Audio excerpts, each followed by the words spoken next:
Hi guys, welcome to my channel. ನನ್ನ ಒಂದು YouTube channel ಅಲ್ಲಿ ಒಂದು ಹಳೆ ವಿಡಿಯೋ. ಸೊ ಅದಕ್ಕೊಬ್ಬರು ಕಮೆಂಟ್ ಮಾಡಿದರು, ಏನಂದರೆ ನೀವು ನಿಮ್ಮ ವ್ಯೂವರ್ಸಿಗೆ ರಾಂಗ್ ಇನ್ಫಾರ್ಮೇಷನ್ ಕೊಡ್ತಿದ್ದೀರಾ, ಥ್ರೆಡ್ ಬಗ್ಗೆ ರಾಂಗ್ ಇನ್ಫಾರ್ಮೇಷನ್ ಕೊಡ್ತಿದ್ದೀರಾ, ಅದರಲ್ಲಿ ಸ್ಟಿಚ್ ಮಾಡಿದರೆ ಕಟ್ ಆಗುತ್ತೆ. ತುಂಬ ದೊಡ್ಡ ದೊಡ್ಡ ಕಮೆಂಟ್ ಎಲ್ಲ ಹಾಕಿದರು.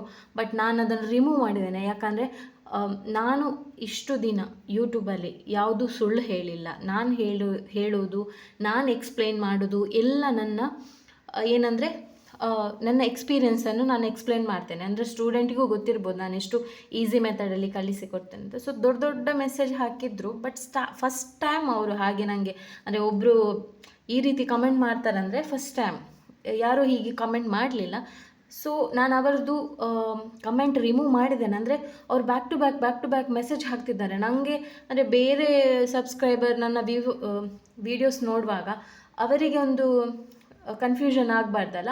ಸೊ ಅದಕ್ಕೋಸ್ಕರ ನಾನು ಅದನ್ನು ರಿಮೂವ್ ಮಾಡಿದ್ದೇನೆ. ನಾನು ಇವತ್ತು ನಿಮಗೆ ಕ್ಲಾರಿಟಿ, ನಾನು ಹೇಳಿರೋದು ಅದೇ ಥ್ರೆಡಲ್ಲಿ ನಾನು ಸ್ಟಿಚ್ ಮಾಡ್ತೇನೆ ಅಂತ ಹೇಳಿದೆ. ಬಟ್ ಅವರಿಗೆ ಏನಾಗಿದೆ ಅಂದರೆ ನಾನು ಸಿಲ್ಕ್ ಥ್ರೆಡಲ್ಲಿ ಸ್ಟಿಚ್ ಮಾಡಲಿಕ್ಕೆ ಹೇಳಿಕೊಡ್ತೇನೆ ಅಂತ ಆಗಿದೆ. ಸೊ ಅದಕ್ಕೋಸ್ಕರ ನಾನು ಇವತ್ತು ನಿಮಗೆ ಕಂಪ್ಲೀಟಾಗಿ ಒಂದು ಕ್ಲಿಯರ್ ಆಗಿ ಥ್ರೆಡ್ ಯಾವುದೆಲ್ಲ ಥ್ರೆಡ್ ಬರುತ್ತೆ, ಹೇಗೆ ಬಾಕ್ಸಲ್ಲಿ ಥ್ರೆಡ್ ಬರುತ್ತೆ ಓಪನ್ ಮಾಡಿ ತೋರಿಸ್ತೇನೆ, ಥ್ರೆಡ್ ಇದು ಹೇಗಿದೆ ಅಂತ. ಸೊ ನನಗೆ ಇಷ್ಟ ಆಗಲಿಲ್ಲ ಅವರ ಕಮೆಂಟ್. ಯಾಕಂದರೆ ನಾನು ಇಷ್ಟರವರೆಗೆ 1.5 ವರ್ಷ ಆಯಿತು. ಸೊ ನಾನು ಯಾರಿಗೂ ಸುಳ್ಳು ಹೇಳಿ ವಿಡಿಯೋ ಮಾಡಿ ಹಾಕಲಿಲ್ಲ. ಅಂದರೆ ಮೆಟೀರಿಯಲ್ ಬಗ್ಗೆ ಇಲ್ಲದ್ದು ಎಲ್ಲ ಹೇಳಿಲ್ಲ. ನನ್ನ ಓನ್ ಎಕ್ಸ್ಪೀರಿಯನ್ಸ್ ಪ್ರಕಾರ ನನ್ನ ಮೆಟೀರಿಯಲ್ ಆಗಲಿ, ಬೀಡ್ಸ್ ಆಗಲಿ, ನನ್ನ ಸ್ಟಿಚಸ್ ಇದು ಡೀಟೇಲ್ಸ್ ಆಗಲಿ, ನನ್ನ ಕ್ಲಾಸಿದ್ದು ಡೀಟೇಲ್ಸ್ ಆಗಲಿ ಇದ್ದದ್ದು ಇದ್ದಾಗೆ ಹೇಳಿದ್ದೇನೆ. ಏನು ಎಕ್ಸ್ಟ್ರಾ ಏನೂ ಹೇಳಿಲ್ಲ. ಸೊ ಬನ್ನಿ ಇವತ್ತು ನಾನು ನಿಮಗೆ ಕ್ಲಿಯರಾಗಿ, ಕೆಲವರಿಗೂ ಥ್ರೆಡ್ಡಿದ್ದು ಕನ್ಫ್ಯೂಷನ್ ಇದೆ. ಅಂದರೆ ಕೆಲವರು ಏನು ಮಾಡ್ತಾರೆ ಅಂದರೆ ಥ್ರೆಡ್ ನನಗೆ ಯಾವುದು ಅಂತ ಕೇಳ್ತಾರೆ. ಬಟ್ ನಾನು ಅದನ್ನು ಎಕ್ಸ್ಪ್ಲೈನ್ ಮಾಡ್ತೇನೆ. ತೆಳು ಝರಿ ಥ್ರೆಡ್. ಬಟ್ ಕೆಲವರಿಗೆ ಗೊತ್ತಾಗಲ್ಲ, ಕೆಲವು ಸೈಡ್ ಈ ಥ್ರೆಡ್ ಸಿಗಲ್ಲ. ಸೊ ಅದಕ್ಕೋಸ್ಕರ ನಿಮಗೆ ಕ್ಲಿಯರಾಗಿ ಎಕ್ಸ್ಪ್ಲೈನ್ ಮಾಡ್ತೇನೆ. ಸಿಲ್ಕ್ ಥ್ರೆಡ್ ಯಾವುದು, ನಾರ್ಮಲ್ ಥ್ರೆಡ್ ಯಾವುದು, ಮತ್ತು ಬೀಡ್ಸ್ ಸ್ಟಿಚ್ ಮಾಡೋ ಥ್ರೆಡ್ ಯಾವುದು, ಝರಿ ಥ್ರೆಡ್ ಯಾವುದು ಅಂತ.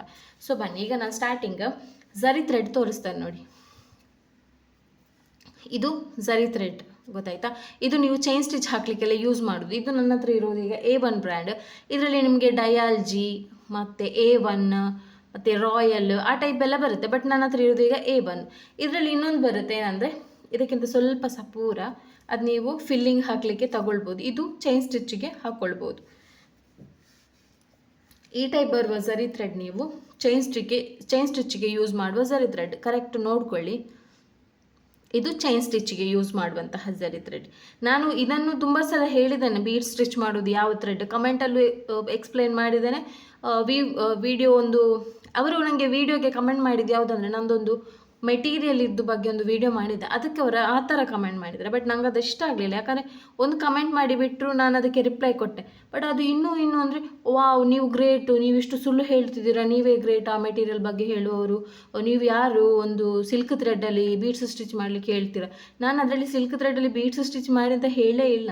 ಸುಮ್ಮನೆ ಒಟ್ರಾಶಿ ಕಮೆಂಟ್ ಹಾಕ್ತಿದ್ದಾರೆ. ಸೊ ಅವರನ್ನು ನನ್ನ ಚಾನಲಿಂದಲೇ ಹೈಡ್ ಮಾಡಿದೆ. ನನ್ನ ಚಾನಲೇ ಕಾಣಲ್ಲ ಅವರಿಗೆ. ನಂಗೆ ಆ ಥರ ಕಮೆಂಟಲ್ಲಿ ಇಷ್ಟನೇ ಆಗಲ್ಲ. ಯಾಕಂದರೆ ನಾನು ಸುಳ್ಳು ಹೇಳೋದಾದರೆ ಆ ಥರ ಕಮೆಂಟ್ ಹಾಕ್ಬೋದು, ಪ್ರಾಬ್ಲಮ್ ಇಲ್ಲ. ಬಟ್ ನಾನು ಇದ್ದದ್ದಿದ್ದಾಗೆ ಹೇಳಿ ಆ ಟೈಪ್ ಕಮೆಂಟ್ ಹಾಕಿದರೆ ನನಗೆ ಅವರಿಗೆ ಆನ್ಸರ್ ಕೊಡುವ ಅವಶ್ಯಕತೆ ಇರಲಿಲ್ಲ. ಬಟ್ ನಾನೊಂದು ನನ್ನ ಚಾನಲಲ್ಲಿ ಕಮೆಂಟ್ ಹಾಕಿದ್ರಲ್ಲ ಅಂತ ಕೊಟ್ಟೆ. ಸೊ ನಾನು ನಿಮಗೆ ಒಂದು ಕ್ಲಿಯರ್ ಮಾಡ್ತೇನೆ. ಇದು ಚೈನ್ ಸ್ಟಿಚ್, ಇದು ಝರಿ ಥ್ರೆಡ್. ಓಕೆ, ಈಗ ನೆಕ್ಸ್ಟ್ ಬನ್ನಿ. ಇದು ಸಿಲ್ಕ್ ಥ್ರೆಡ್. ಇದು ಎಲ್ರಿಗೂ ಗೊತ್ತಿರುತ್ತೆ ಸಿಲ್ಕ್ ಥ್ರೆಡ್. ಇದು ನಿಮಗೆ ರಾಯಲ್ ಬ್ರ್ಯಾಂಡ್ ಇರುತ್ತೆ ಮತ್ತು ಬೇರೆ ಬೇರೆ ಬ್ರ್ಯಾಂಡ್ ಇರುತ್ತೆ. ಇದರಲ್ಲಿ ನಾನು ಹೇಳ್ತೇನೆ ಯಾವ ಟೈಪ್ ಇದ್ದದ್ದು ಸಿಲ್ಕ್ ಥ್ರೆಡ್ ತಗೊಳ್ಬೇಕು ಅಂತ. ಈಗ ಇದು ಸಿಲ್ಕ್ ಥ್ರೆಡ್, ಇದು ಗೊತ್ತಾಯ್ತಲ್ಲ, ಇದು ಸಿಲ್ಕ್ ಥ್ರೆಡ್.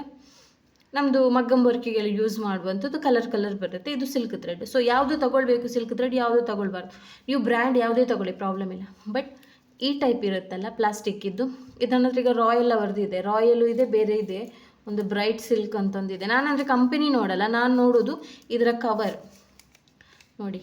ಇದಿರುತ್ತಲ್ಲ ಪ್ಲಾಸ್ಟಿಕ್ ಕವರ್ ಇದ್ದದ್ದು ನೀವು ತಗೊಂಡ್ರೆ ಸ್ವಲ್ಪ ದಿನ ಜಾಸ್ತಿ ಬಾಳಿಕೆ ಬರುತ್ತೆ. ಯಾಕಂದರೆ ಇದು ಪೇಪರ್ ಕವರ್ ನೋಡಿ, ಪೇಪರ್ ಕವರ್ ಇದ್ದದ್ದು ತಗೊಳ್ಬಾರ್ದು. ಈಗ ನೀವು ಫ್ರೆಶ್ ತಗೊಂಡು ಬಂದಿಟ್ಟು ಖಾಲಿ ಆಗೋದಾದರೆ ಓಕೆ, ಇದು ತಗೊಳ್ಳಿ, ಪ್ರಾಬ್ಲಮ್ ಇಲ್ಲ. ಬಟ್ ನೀವು ತುಂಬ ಟೈಮ್ ಇಡ್ತೀರಲ್ಲ, ಆಗ ಈ ಟೈಪ್ ಪೇಪರ್ ಇದು ತಗೊಳ್ಬಾರ್ದು. ಯಾಕಂದರೆ ಇದು ಪೇಪರ್ ಬೇಗ ಇದಾಗುತ್ತೆ ನೋಡಿ, ಹರಿಯುತ್ತೆ. ಆಗ ನಿಮ್ಮ ಥ್ರೆಡ್ ಏನಾಗುತ್ತೆ, ಒಂಥರ ಬೇಗ ಕಟ್ ಆಗುತ್ತೆ. ಅದೇ ಪ್ಲಾಸ್ಟಿಕ್ ಇದು ರ್ಯಾಪರ್ ಇತ್ತು ತಗೊಂಡ್ರೆ ಇದು ಸ್ವಲ್ಪ ಟೈಮ್ ಜಾಸ್ತಿ ಬರುತ್ತೆ ನನ್ನ ಪ್ರಕಾರ. ನಂದು ಓನ್ ಎಕ್ಸ್ಪೀರಿಯನ್ಸ್ ಇದು. ನಾನು ಎಲ್ಲ ಎಕ್ಸ್ಪ್ಲೇನ್ ಮಾಡೋದು ನನ್ನ ಓನ್ ಎಕ್ಸ್ಪೀರಿಯನ್ಸ್ ಪ್ರಕಾರನೇ.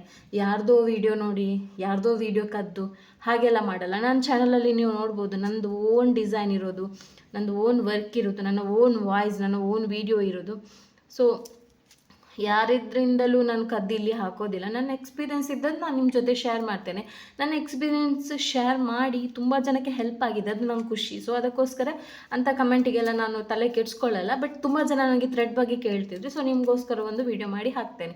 ಯಾಕಂದರೆ ಗೊತ್ತಿಲ್ಲ ನನಗೆ ಆ ಕಮೆಂಟ್ ಯಾರೆಲ್ಲ ನೋಡಿದ್ದಾರೆ ಇಲ್ಲಿವರೆಗೆ ಅಂತ. ನಾನು ನೋಡಲಿಲ್ಲ, ನಾನು ಸ್ವಲ್ಪ ದಿನ ಆದಮೇಲೆ ನೋಡಿದವರು ಕಮೆಂಟ್ ಹಾಕಿರೋದು. ಬಟ್ ಅವರಿಗೂ ಕನ್ಫ್ಯೂಷನ್ ಆಗುತ್ತಲ್ಲ, ಇವರು ಹಾಗಾದರೆ ಸಿಲ್ಕ್ ಥ್ರೆಡಲ್ಲಿ ಸ್ಟಿಚ್ ಮಾಡಲಿಕ್ಕೆ ಹೇಳ್ತಾರಾ ಅಂತ. ಬಟ್ ನಾನು ಎಲ್ರಿಗೂ ಒಂದು ಕ್ಲಿಯರ್ ಆಗಲಿ ಅಂತ, ಬಿಗಿನರ್ಸಿಗೆ ತುಂಬ ಹೆಲ್ಪ್ ಆಗುತ್ತೆ ಈ ಥ್ರೆಡ್ಡಿಂದ. ಸೊ ಅದೇ ಹೇಳೋದು ನಾನು, ಈ ಟೈಪ್ ಇದ್ದದ್ದು ತೊಗೊಳ್ಳಿ ಸಿಲ್ಕ್ ಥ್ರೆಡ್, ಈ ಟೈಪ್ ಇದ್ದು ತೊಗೊಳ್ಬೇಡಿ, ಈ ಪೇಪರ್ ರ್ಯಾಪ್ ಇದ್ದದ್ದು, ಆಯಿತಾ. ಇದು ಸಿಲ್ಕ್ ಥ್ರೆಡ್ ಇದ್ದಾಯಿತು. ನೆಕ್ಸ್ಟ್ ಬಂದು ಇದು ನಾರ್ಮಲ್ ಟೈಲರಿಂಗ್ ಥ್ರೆಡ್. ಇದು ಎಲ್ರಿಗೂ ಗೊತ್ತಿರುತ್ತೆ. ಇದು ಏನಕ್ಕೆ ಯೂಸ್ ಮಾಡ್ತಾರೆ ಅಂದರೆ, ನಾನು ಇದನ್ನು ಸ್ಟಿಚ್ಚಿಗೆ ಎಲ್ಲೂ ಯೂಸ್ ಮಾಡಲ್ಲ. ಎಲ್ಲಿ ಯೂಸ್ ಮಾಡ್ತೇನೆ ಅಂದರೆ ಒಮ್ಮೊಮ್ಮೆ ಹ್ಯಾಂಗಿಂಗ್ ಬೀಡ್ಸ್ ಹಾಕಲಿಕ್ಕೆ ಯೂಸ್ ಮಾಡ್ತೇನೆ. ಮತ್ತು ಇದು ನನಗೆ ರಿಂಗಿಗೆ ಇದು ಕಟ್ತೇನಲ್ಲ ನಾನು, ರಿಂಗಿಗೆ ಏನು ಈ ಥ್ರೆಡ್ಡಲ್ಲಿ ಸೂಜಿ ಹಾಕಿ ಟೈಟ್ ಕಟ್ತೇನೆ, ಯಾಕಂದರೆ ಕ್ಲೋತ್ ಟೈಟ್ ಇರಲಿ ಅಂತ, ಅದಕ್ಕೆ ಯೂಸ್ ಮಾಡ್ತೇನೆ. ಮತ್ತು ಯಾವುದಕ್ಕೂ ಈ ಥ್ರೆಡ್ ಯೂಸ್ ಮಾಡಲ್ಲ. ಕೆಲವರು ಏನು ಮಾಡ್ತಾರೆ ಅಂದರೆ ಇದರಲ್ಲಿ ಬೀಡ್ಸ್ ಸ್ಟಿಚ್ ಮಾಡ್ತಾರೆ. ಇದರಲ್ಲಿ ಬೀಡ್ಸ್ ಸ್ಟಿಚ್ ಮಾಡಬಾರ್ದು ನನ್ನ ಪ್ರಕಾರ. ಓಕೆ, ಇದು ಏನಾಗುತ್ತೆ ಅಂದರೆ ನೀವು ವರ್ಕ್ ಮಾಡಿ ಕೊಡ್ತೀರ ಟೈಲರಿಗೆ, ಅವರು ಸ್ಟಿಚ್ ಮಾಡುವಾಗ ಏನಾಗುತ್ತೆ ಅಂದರೆ ಇದು ದಾರ ಕಟ್ಟಾಗುತ್ತೆ. ನಾವು ಹೊಲಿಯುವಾಗ ಕೂಡ ಆಗಿ 2 ಎಳೆ ದಾರ ತಗೊಳ್ತೇವಲ್ವಾ, ನಾರ್ಮಲ್ ಸೂಜಿಗಾಗಲಿ ಇದು ಮಿಷಿನಿಗಾಗಲಿ, ಅಡಿಯಿಂದೊಂದು ಥ್ರೆಡ್ ಬರುತ್ತೆ, ಮೇಲಿಂದೊಂದು ಥ್ರೆಡ್ ಬಂದು ನಾವು ಸ್ಟಿಚ್ ಮಾಡೋದಲ್ವ ಬ್ಲೌಸು. ಸೊ ಕೆಲವರು ಏನು ಮಾಡ್ತಾರೆ ಅಂದರೆ ಇದರಲ್ಲೇ ಬ್ಲೌಸು ವರ್ಕ್ ಮಾಡ್ತಾರೆ, ಆರಿ ವರ್ಕ್ ಮಾಡ್ತಾರೆ. ನಾನು ತುಂಬ ಜನ ನೋಡಿದ್ದೇನೆ, ಈ ಪ್ರೊಫೆಷ್ನಲ್ ಆಗಿ ಮಾಡುವವರು ಇದರಲ್ಲೇ ಮಾಡ್ತಾರೆ. ನನ್ನ ಪ್ರಕಾರ ಇದರಲ್ಲಿ ಮಾಡಬಾರ್ದು, ಯಾಕಂದರೆ ಇದು ಬೇಗ ಕಟ್ಟಾಗುತ್ತೆ. ಅದು ನಾವು ತಗೊಳ್ಳೋದು ಹೇಗೆ ಬೀಡ್ಸ್ ಸ್ಟಿಚ್ ಮಾಡಲಿಕ್ಕೆ, ಈ ಒಂದೆಳೆ ಅಲ್ವಾ ನೋಡಿ, ಒಂದೆಳೆ ಅಲ್ವಾ. ನೀವು ಅಂದರೆ ನಾನು ಹೇಳೋದು ಸ್ವಲ್ಪ ಕಡಿಮೆ ರೇಟ್ ಇದ್ದು ಬ್ಲೌಸ್ ಆದರೆ ಪರವಾಗಿಲ್ಲ, ಕಾಸ್ಟ್ಲಿ ಬ್ಲೌಸ್ ಎಲ್ಲ ಇದರಲ್ಲಿ ಮಾಡಿ ಕಟ್ಟಾಯಿತು ಅಂದರೆ ಅವರಿಗೂ ಪಾಪ ಟೈಲರ್ನವರಿಗೆ ಕಷ್ಟ. ಅಂದರೆ ಆರಿ ವರ್ಕ್ ಮಾಡುವವರು ಒಂದು ಸೈಡ್ ಇರ್ತಾರೆ, ಟೈಲರಿಂಗ್ ಅವರು ಒಂದು ಸೈಡ್ ಇರ್ತಾರೆ. ನೀವು ವರ್ಕ್ ಮಾಡಿ ಕೊಡ್ತೀರಾ, ಅವರಲ್ಲಿ ಹೊಲಿಯುವಾಗ ಕಟ್ಟಾಯಿತು ಅಂದರೆ ನೀವು ತಗೊಳ್ಳಲ್ಲ ರಿಟರ್ನ್ ಸರಿ ಮಾಡಲಿಕ್ಕೆ, ಅವರು ಪಾಪ ಸೂಜಿಯಲ್ಲೆಲ್ಲ ಹಾಕಬೇಕು. ಅಂದರೆ ನಂದು ಕೆಲವೊಂದು ಸಲ ಏನಾಗುತ್ತೆ ಅಂದರೆ ಅವರು ಟೈಲರ್ನವರು ಕಟ್ ಮಾಡುವಾಗ ಕೆಲವು ಬೀಡ್ಸ್ ಕಟ್ಟಾದರೆ ಅವರಿಗೂ ಕಷ್ಟ ಆಗುತ್ತೆ. ಅಂದರೆ ನಂದು ಥ್ರೆಡ್ ಕಟ್ ಆಗೋದಲ್ಲ, ನಂದೇನಾಗುತ್ತೆ ಅಂದರೆ ಅವ್ರದ್ದು ಟೈಲರಿಂಗ್ ಅವರು ಕಟ್ ಮಾಡುವಾಗ ಕಟ್ಟಾಗಿ ಹೋಗುತ್ತೆ. ಸೊ ಇದು ನೋಡಿದ್ರಲ್ಲ, ಇದು ನೀವು ನಾರ್ಮಲ್ ಥ್ರೆಡ್ ಗೊತ್ತಾಯ್ತಾ. ಇದು ಝರಿ ಥ್ರೆಡ್ ಚೈನ್ ಸ್ಟಿಚ್ಚಿಗೆ, ಇದು ಮಗ್ಗಮ್ ವರ್ಕಿಗೆ ಮಾಡೋ ಸಿಲ್ಕ್ ಥ್ರೆಡ್, ಇದು ನಾರ್ಮಲ್ ಥ್ರೆಡ್. ಈಗ ಬರೋದು ನಾನು ಬೀಡ್ಸ್ ಸ್ಟಿಚ್ ಮಾಡುವ ಥ್ರೆಡ್. ಇದು ನೋಡಿ, ಇದು ಏನಂದರೆ ನಿಮಗೆ ಈ ಟೈಪ್ ಸಿಗದಿದ್ದರೆ ಮಿಷಿನ್ ಎಂಬ್ರಾಯ್ಡರಿಗೆ ಯೂಸ್ ಮಾಡ್ತಾರೆ. ಇದರಲ್ಲಿ ಬರ್ದಿದೆ ನೋಡಿ ನೀವು, ಇದು ಹಾಟ್ಸ್ ಬ್ರ್ಯಾಂಡ್, ಇದರಲ್ಲಿ ಬರ್ದಿದೆ ನೋಡಿ, viscose rayon embroidery thread for hand and machine use. ಇದು ಮೆಷಿನಿಗೂ ಆಗುತ್ತೆ. ನೀವು ಮೆಷಿನ್ ವರ್ಕಲ್ಲಿ ಯೂಸ್ ಮಾಡುವುದು ಸಿಲ್ಕ್ ಥ್ರೆಡ್ ಸಿಲ್ಕ್ ಥ್ರೆಡ್ ಅಲ್ಲ, ಮಿಷಿನ್ ವರ್ಕಿಗೆ ಯೂಸ್ ಮಾಡುವಂತಹ ಝರಿ ಥ್ರೆಡ್ ತಗೊಂಡ್ರೆ ಈ ಟೈಪ್ ಬರುತ್ತೆ ನೋಡಿ. ಇದು ಮಿಷಿನ್ ವರ್ಕಿಗೆ ಯೂಸ್ ಮಾಡುವ ಝರಿ ಥ್ರೆಡ್. ಇದರಲ್ಲಿ ನಾನು ಬೀಡ್ಸ್ ಸ್ಟಿಚ್ ಮಾಡ್ತೇನೆ, ಇದರಲ್ಲಿ ನಾನು ಸ್ಟಿಚ್ ಮಾಡೋದು ಬೀಡ್ಸ್ ಎಲ್ಲ, ಆಯಿತಾ. ಇದು ಸಿಗದಿದ್ರೆ ನಿಮಗೆ, ಇದು ಕೆಲವು ಕಡೆ ಸಿಗಲ್ಲ, ಇದು ಸಿಗದಿದ್ರೆ ಈ ಝರಿ ಥ್ರೆಡಲ್ಲಿ ತುಂಬ ತೆಳುವು ಝರಿ ಥ್ರೆಡ್ ಒಂದು ಬರುತ್ತೆ, ಅದರಲ್ಲಿ ನೀವು ಬೇಕಾದ್ರೂ ಬೀಡ್ಸ್ ಸ್ಟಿಚ್ ಮಾಡ್ಬೋದು. ಇದರ ಪ್ಯಾಕೆಟ್ ಹೇಗೆ ಬರುತ್ತೆ ಅಂದರೆ ನೋಡಿ, ಇದು ಹಾಟ್ಸ್ ಬ್ರ್ಯಾಂಡ್ ನೋಡಿ, ಹಾಟ್ಸ್ ಬ್ರ್ಯಾಂಡ್ ಗೋಲ್ಡ್ ಇದೆ, ಕಾಪರ್ ಬರುತ್ತೆ, ಸಿಲ್ವರ್ ಬರುತ್ತೆ, ಎಲ್ಲ ಕಲರು ಬರುತ್ತೆ. ಸೊ ಹಾಟ್ಸ್ ಬ್ರ್ಯಾಂಡ್ ನೋಡಿ ಹೀಗೆ ಬರುತ್ತೆ ನೋಡಿ, ಪ್ಯಾಕೆಟಲ್ಲಿ 10 ಪೀಸ್ ಬರುತ್ತೆ. ಅದರದ್ದು ನೋಡಿ ಹೀಗೆ ಬರುತ್ತೆ, ಬೆಸ್ಟ್ ಕ್ವಾಲಿಟಿ ವಿಸ್ಕಾಸ್ ರಾಯನ್ ಈ ಟೈಪ್ ಬರುತ್ತೆ ನೋಡಿ, ಈ ರೀತಿ ಬರುತ್ತೆ.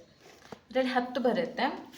ಇದು ನಿಮಗೆ ಔಟ್ಸೈಡ್ ಪ್ರೈಸ್ 30 ರುಪೀಸ್ 25 ರುಪೀಸ್ ಏನೋ ಉಂಟು ಒಂದೊಂದು ತೆಗೆಯೋದಾದರೆ, ನಾವಂದರೆ ಒಂದು ಪ್ಯಾಕೆಟ್ ತೆಗೆಯುತ್ತೇವೆ.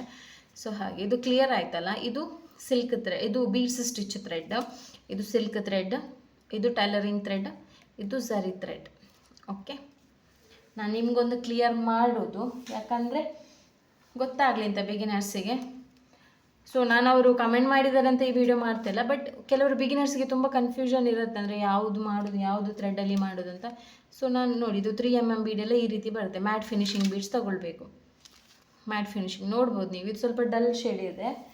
ಮತ್ತು ನಿಮಗೆ ಶುಗರ್ ಬೀಡ್ಸ್ ಬೇಡ ಅಂದರೆ ಹೈ ರೇಂಜ್ ಬ್ಲೌಸಿಗೆಲ್ಲ ಈ ಟೈಪ್ ಇದು ಕಟ್ ಬೀಡ್ ಹಾಕ್ಬೋದು. ಇದರಲ್ಲಿ ನಿಮಗೆ ಕಲರ್ ಬರುತ್ತೆ ನೋಡಿ, ನೋಡಿ ಈ ಟೈಪ್ ಇದು ಕಲರ್ ಬರುತ್ತೆ. ಮತ್ತು ಇದಿದೆ ನೋಡಿ, ಈ ಟೈಪು ಬರುತ್ತೆ. ಈ ಟೈಪ್ ಇದೆಲ್ಲ ಸ್ವಲ್ಪ ಕಾಸ್ಟ್ಲಿ ಬ್ಲೌಸಿಗೆಲ್ಲ ಈ ಟೈಪ್ ಇದು, ನಾರ್ಮಲ್ ಸ್ಟೋನ್ ಅಲ್ಲ, ಈ ಟೈಪ್ ಇದ್ದು ಯೂಸ್ ಮಾಡಬೇಕು, ಆಯಿತಾ. ಸೊ ನನ್ನ ಇನ್ಫಾರ್ಮೇಷನ್ ಇಷ್ಟ ಆಯಿತು ಅಂತ ತಿಳ್ಕೊಳ್ತೇನೆ. ಏನಾದರೂ ಡೌಟ್ಸ್ ಇತ್ತು ಅಂದರೆ ಕಮೆಂಟ್ ಮಾಡಿ, ಶೇರ್ ಮಾಡಿ ನನ್ನ ವೀಡಿಯೋನ, ಯಾರಿಗಾದರೂ ಹೆಲ್ಪ್ ಆಗಲಿ. ಅಥವಾ ಸಬ್ಸ್ಕ್ರೈಬ್ ಮಾಡಿ, ಯಾರೆಲ್ಲ ನನ್ನ ಚಾನಲ್ ನೋಡ್ತಾ ಇದ್ದೀರಾ ಸಬ್ಸ್ಕ್ರೈಬ್ ಮಾಡಿಲ್ಲ. ಸೊ ಓಕೆನಾ, ಥ್ಯಾಂಕ್ ಯು, ಬಾಯ್.